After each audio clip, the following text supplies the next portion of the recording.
Alors vous l'avez compris, la mise en place concrète de ce principe pollueur-payeur pose de nombreuses questions.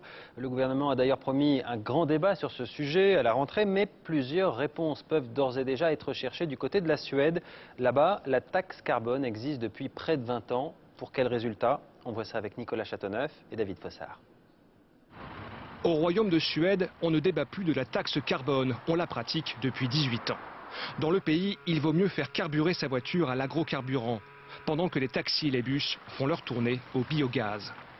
À la maison, se chauffer au fioul ou au charbon est devenu hors de prix, car ici, le recours aux énergies fossiles est surtaxé. En 1991, cette taxe était de 27 € par tonne de CO2 émise. Aujourd'hui, elle est de 109 € et elle touche principalement les ménages et les entreprises.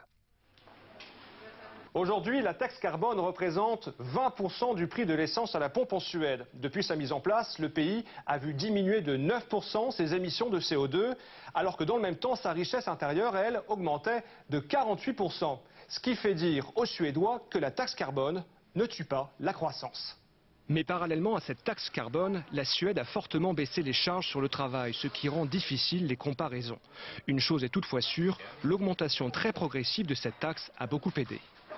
Ça a permis à l'ensemble des acteurs, les entreprises, les particuliers, de s'adapter au fur et à mesure et de trouver des solutions alternatives. Ce qui est extrêmement important sur la contribution énergie-climat, c'est que chacun y voit clair à long terme. La Suède a toutefois exonéré de la taxe carbone les industries les plus polluantes pour ne pas pénaliser leur compétitivité, une question qui suscite de nombreuses tensions au niveau européen. Alors,